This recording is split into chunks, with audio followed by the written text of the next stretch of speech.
Hey guys, we are starting Chapter 6 today in history. Alright, we're going to be talking about Magellan's voyage. So our big question today was, how important was it for explorers to finally circumnavigate the globe? We'll talk about what circumnavigate means in just a little bit. Alright, Ferdinand Magellan. While conquistadors conquered new lands for Spain, sea captains continued to explore the oceans. One of the most famous of these captains was Ferdinand Magellan. Magellan was born in Portugal during the great age of the Portuguese exploration. As a boy, he served as a page in the Portuguese court. He dreamed of life at sea.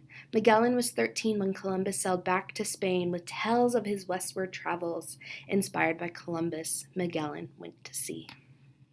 Magellan was a hot-tempered fellow.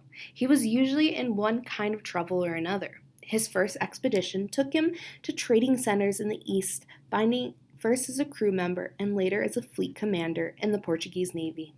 But Magellan's temper eventually cost him the support of the Portuguese crown. The time came when the king refused to send him on any more expeditions. In 1517, John of Lisbon, a friend of Magellan's, persuaded him to ask Spain for support. A famous navigator, John of Lisbon, had just returned from the Portuguese expedition to explore the coastline of Brazil. He said that he came upon a strait. He thought this new information might lead to the discovery of a water route through the middle of South America continent. If there was such a route, this would make trade, the accumulation of wealth, easier for the European explorers, traders, and merchants, and of course the kings of Europe. John of Lisbon fired up Magellan's imagination. When another friend helped him gain command of a Spanish expedition to explore this strait, Magellan returned his back on Portugal forever. Alright, just going back up. Here's just a portrait of Magellan. And a strait. So a strait is a narrow body of water that connects two larger bodies of water. In September 1519, 5 ships carrying 277 men left port for the 3-month voyage to Brazil. Right away, the boats started leaking. A week into the voyage, Magellan faced a mutiny, but he held on to his command. In January 1520, the ship reached the waters that John Lisbon had described. So just quickly, remember, mutiny is when the crew of a ship or the crew under command of someone decides that they don't want to follow the command and that they want to either take over the ship or get off or whatever, okay? And here's just a picture of Magellan's crew trying to mutiny. Magellan was soon disappointed. The crew sent to explore the strait returned with news that the strait did not provide a route through the continent to the Pacific Ocean. Instead, it flowed into a bay. Magellan met with his officers to discuss their next steps. Some wanted to sail to Africa and onto the Spice Islands, following known routes. Others wanted to go back up the coast for the winter. Magellan decided to keep sailing south.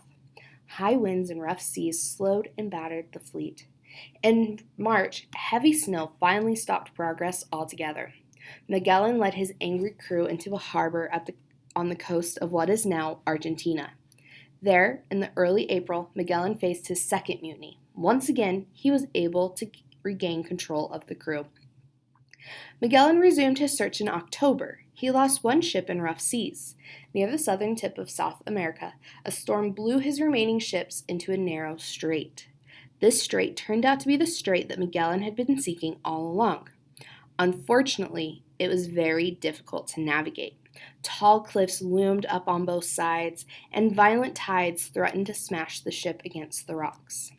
Many of Magellan's men felt that discovering the strait was enough. They were afraid to sail through the strait. They urged Magellan to turn back. Magellan refused. The crew of one ship mutinied and did turn back. The other 3 ships pressed on. It took more than a month for the fleet to pass through what would eventually be called the Strait of Magellan. Finally, the fleet emerged into a vast and calm ocean.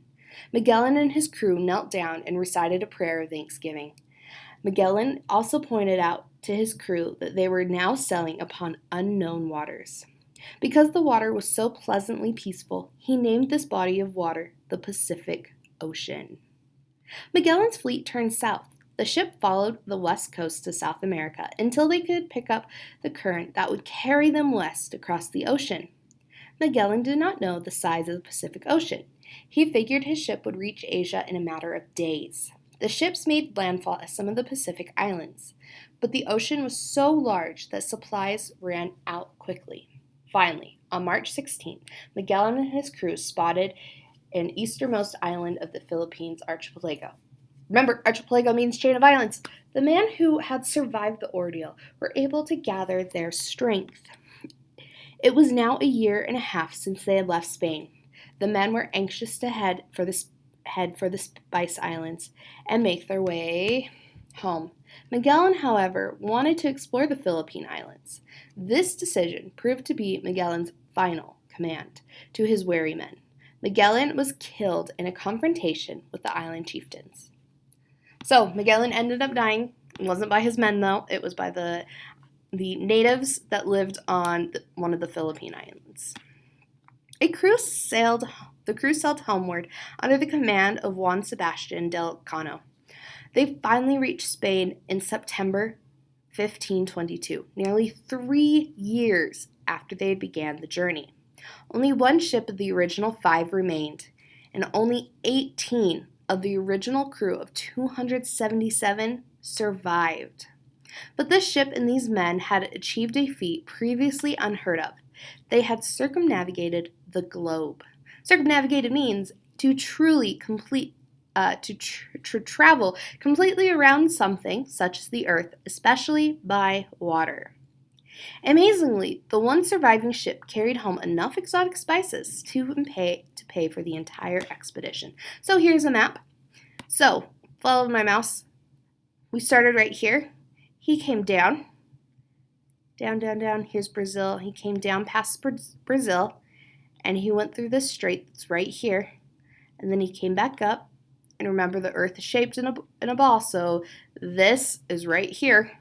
He came, and they came down through the bottom of Africa and came back up. All right, that is it for this lesson. Make sure you answer the questions, and next time we talk, we'll be doing Chapter 7, England Explorers and Colonizes.